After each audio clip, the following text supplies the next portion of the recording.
दोस्तों, हम सभी के चहीते हॉलीवुड एक्टर अर्नोल्ड श्वार्ज़नेगर बचपन में काफी गरीब होते थे। इतने कि उन्हें बॉडी बिल्डर बनना था, लेकिन उनके पास ना तो जिम जाने के पैसे थे और ना ही खाने के। इसीलिए वो बचपन में कॉलेज के साथ साथ एक कंस्ट्रक्शन कंपनी में भी नौकरी करते थे और फिर जो एक्स्ट्रा टाइम मिल जाता था तभी अपनी बॉडी बनाते थे। हालात इतने बुरे थे कि रात को ठीक से सोने तक का समय भी नहीं मिलता था, लेकिन उन्होंने अपने सपनों को पूरा करने में खुद को पूरी तरह से झोंक दिया और 20 साल की उम्र में बन गए मिस्टर यूनिवर्स, जिसके बाद बने काफी लोकप्रिय बॉडी बिल्डर, हॉलीवुड के सबसे बड़े एक्शन एक्टर और कैलिफोर्निया के गवर्नर। लेकिन इतना सब हासिल करने के बावजूद आज 76 साल की उम्र में भी वो काफी हार्ड वर्क करते हैं। अपने जीवन के सभी उतार चढ़ाव के ज्ञान को निचोड़कर उन्होंने एक इवेंट में सिर्फ 10 मिनट की ऐसी स्पीच दी थी जिसने आज तक लाखों नहीं बल्कि करोड़ों लोगों के जीवन को बदल कर रख दिया है। लेकिन अर्नोल्ड ने यह स्पीच इंग्लिश में दी थी और भारत की मातृभाषा तो हिंदी है, आप सभी जानते हैं। इसीलिए हम में से कई लोगों को यह स्पीच समझने में काफी दिक्कत होती है। इसीलिए आज मैं अर्नोल्ड की इसी पावर डे स्पीच का हिंदी में अनुवाद कर रहा हूं, जिसमें शब्द तो सारे के सारे अर्नोल्ड के रहेंगे, लेकिन आवाज मेरी रहेगी। मगर शुरू करने से पहले हमारी पिछली स्टीव जॉब्स की स्पीच को आपने इतना प्यार दिया, उसके लिए थैंक यू वेरी मच। और फ्यूचर में ऐसी ही लाइफ चेंजिंग स्पीचेस को हिंदी में सुनने के लिए चैनल को सब्सक्राइब जरूर कर दीजिएगा। चलिए शुरू करते हैं। आज मैं यहाँ सफलता के बारे में बात करने आया हूँ। तो मैं कॉलेज जाता था, मैं दिन में 5 घंटे वर्कआउट करता था। मैंने कंस्ट्रक्शन कंपनी में भी काम किया क्योंकि उस टाइम बॉडी बिल्डिंग में पैसा नहीं था। मेरे पास फूड सप्लीमेंट्स और इक्विपमेंट्स खरीदने के भी पैसे नहीं होते थे। साथ ही साथ मैं कॉलेज भी जाता था, जिम भी करता था और हफ्ते में 4 दिन रात में 8 से 12 बजे तक एक्टिंग क्लासेस भी लेता था। और इतना सब करने के बावजूद भी मैंने 1 मिनट के लिए भी खाली टाइम निकालकर रिलैक्स करने का बहाना कभी नहीं बनाया। 1 सेकंड भी मैंने वेस्ट नहीं किया और यही कारण है कि आज मैं यहाँ खड़ा हूँ। 20 साल की उम्र में मैं पहली बार लंदन गया और मिस्टर यूनिवर्स कॉन्टेस्ट जीता, वो भी youngest contestant of mister universe. और इतना सब कुछ मैं कर पाया क्योंकि मेरा एक गोल था, एक विजन था। अगर तुम्हारे पास एक गोल नहीं है, एक विजन नहीं है, तो तुम्हें पता ही नहीं चलेगा कि तुम्हें जाना कहाँ है और फिर तुम भटकते रहोगे और फिर कभी वहाँ नहीं पहुँच पाओगे जहाँ तुम्हें जाना है। एक सर्वे के मुताबिक अमेरिका के 74% यानी कि 74% लोगों को अपनी नौकरी पसंद ही नहीं है, क्योंकि वो जॉब इसलिए नहीं कर रहे हैं क्योंकि वो उनकी ड्रीम जॉब है या फिर उस जॉब तक अपने पैशन को फॉलो करते हुए आए हैं। नहीं नहीं नहीं, बल्कि वो बिना किसी गोल के, बिना किसी डायरेक्शन के घूम रहे थे। उन्हें यहाँ वहाँ कहीं पे बहुत सारी जॉब ओपनिंग्स दिखाई दी तो उन्हें लगा कि चलो अप्लाई कर देते हैं। तो उन्होंने अप्लाई भी कर दिया, कुछ एक में वो सेलेक्ट हो गए तो बस काम करना शुरू कर दिया, क्योंकि सीधी सी बात है, बिल्स पे करने के लिए काम तो करना पड़ता है। तो बस उन्होंने काम शुरू कर दिया। लेकिन जब काम करना शुरू किया तो उन्हें काम करते करते समझ में आया कि ये तो एक बहुत ही बोरिंग रूटीन बन गया, काम करने में मज़ा नहीं आ रहा था। अब क्या करें ये लोग? सोच कर देखो, सिर्फ 26% लोग अपने काम को पसंद करते हैं और पूरे पैशन के साथ कर रहे हैं, सिर्फ 26%।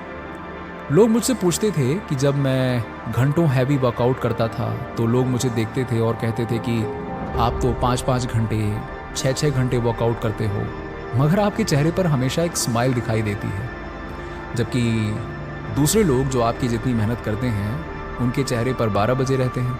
ऐसा क्यों होता है? तो मैं कहता था कि मुझे बस अपना एक टारगेट दिखाई देता है और मैं उस टारगेट के लिए ये सब कुछ करता हूँ, जिस वजह से मुझे थकान नहीं होती है बल्कि खुशी होती है और इसीलिए हमेशा एक स्माइल मेरे चेहरे पर रहती है। सिंपल।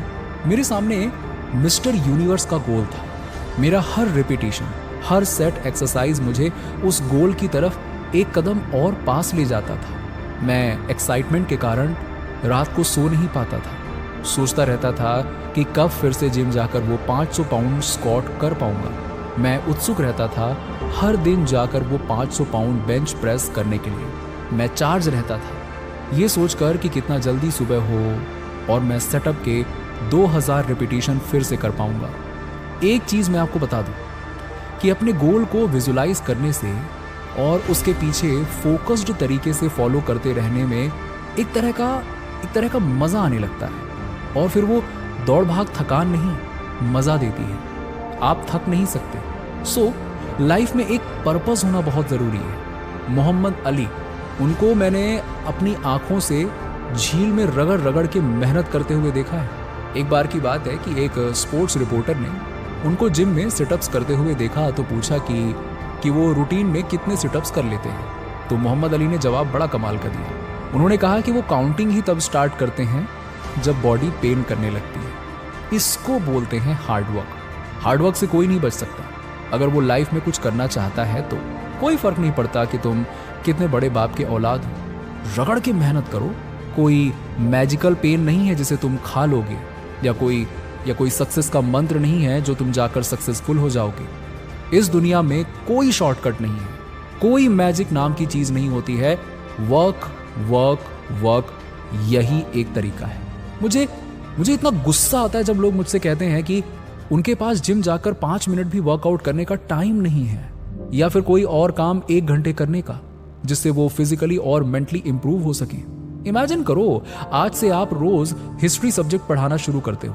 अब सोचो, 1 साल में 365 दिनों के बाद आप कितना कुछ सीख जाओगे। या कोई और सब्जेक्ट या टॉपिक जिसके बारे में आप पैशनेट हो, उसे कंसिस्टेंट होकर बिना बहाने बनाए 1 साल तक पढ़ते हो या करते हो, उसमें आप कितने ज्यादा अच्छे हो जाओगे। इमेजिन करो कि कोई बिजनेस जो तुम डेवलप करना चाहते हो, रोज अगर उस पर 1 घंटा भी काम करते हो, 1 साल के बाद वो कितना बड़ा बन जाएगा, कितना कुछ आप उसमें हासिल कर सकते हो और वो तुम्हें कितना दूर तक ले जा सकता है। आप उस बारे में सोच भी नहीं सकते हो कि कितना आगे तक ले जाएगा वो। और इसीलिए ये चीज मुझे बहुत गुस्सा दिलाती है जब 24 घंटे एक दिन में होते हुए भी लोग ये कहते हैं कि उनके पास वक्त नहीं है। अगर 8 घंटे आप सोते हो, 10 घंटे आप जॉब करते हो, 4 से 5 घंटे फिर भी आपके पास बचते हैं, क्या करते हो उस समय? बताओ, सोच कर देखो, आप लोग क्या करते हो उस समय? लोगों से मिलते हो, खाना खाते हो, एंटरटेनमेंट या कुछ और करते हो, क्या करते हो?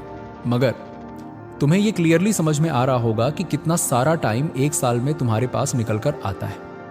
अगर हम ये सारा टाइम ऐड करके देखें, अगर तुम अपना टाइम ऑर्गेनाइज करके अपने काम को ऑर्गेनाइज करके देखो तो कितना सही है। प्लान बी से मुझे नफरत है, मैं साफ बोल रहा हूं, प्लान बी से मुझे नफरत है। चलो मैं बताता हूं क्यों। क्योंकि हमारे पास में काम करने वाले कम हैं और संदेह करने वाले ज्यादा हैं। मगर वो एक प्रॉब्लम नहीं है। ऐसे डाउट करने वाले और हमारे कॉन्फिडेंस को तोड़ने वाले लोग हमारी लाइफ में हर स्टेज पर मिलेंगे। उन्हें कैसे हैंडल करना है वो हमें अच्छी तरह से आता है, लेकिन प्रॉब्लम तब आती है जब हम खुद पर डाउट करने लग जाते हैं और हमें प्लान बी की जरूरत फील होने लगती है। ये चीज सबसे डेंजरस और सेल्फ डाउट है, क्योंकि अब तुम ये कह रहे हो कि अगर मेरा प्लान वर्क नहीं करेगा तो मेरे पास बैकअप में प्लान बी होना चाहिए, और मेरे पास है। यानी जैसे ही तुमने प्लान बी के बारे में सोचना शुरू किया, तुम्हारी एनर्जी, तुम्हारा पूरा का पूरा अटेंशन डाइवर्ट हो गया किस तरफ? प्लान बी की तरफ। और ये एक सबसे बड़ा गुनाह है। अब अगर तुम प्लान ए को करते हुए या प्लान ए को करने से पहले प्लान बी के बारे में सोचते हो, तो इसका मतलब ये हुआ कि तुमने अपने प्लान ए को 100% दिया ही नहीं। जब 100% दिया ही नहीं तो वो तो फेल होगा ही ना। बिल्कुल होगा, हो सकता है नहीं, बिल्कुल होगा। और एक बात सीख लो कि जब हम बिना सेफ्टी नेट के खेलते हैं तो ज्यादा अच्छा परफॉर्म कर पाते हैं। एक प्रोडक्टिव प्रेशर होता है हम पर जो हमें अपना 100% देने पर मजबूर करता है। तो अगर तुम्हारे पास में प्लान बी है तो खुश मत हो कि वाह मेरे पास तो प्लान बी है। अगर प्लान मेरा ए फेल हो जाता है तो मैं तो सेफ हूँ, मुझे कुछ नहीं होगा। मेरे पास में प्लान बी है, वो शुरू कर दूंगा।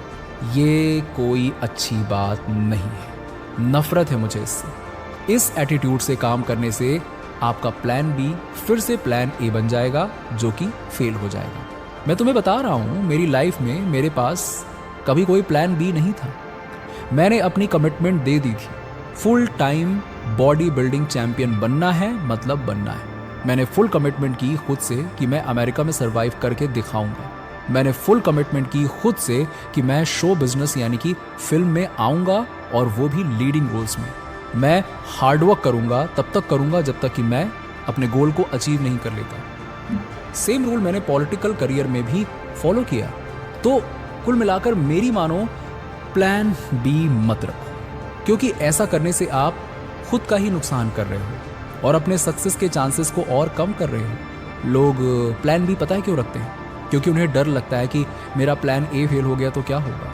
और एक बात बता दूं, हारने से मत डरो, क्योंकि फेल होने में कोई बुराई नहीं है। बड़े से बड़ा आदमी जिसके बारे में तुमने सुना है, वो कई बार फेल होने के बाद वहां पहुंचा है जहां वो आज है। तुम्हें फेल होना ही पड़ेगा अगर सक्सेस की सीढ़ियां चढ़नी है। ऐसा कोई सक्सेसफुल इंसान नहीं है जो फेल ना हुआ हो।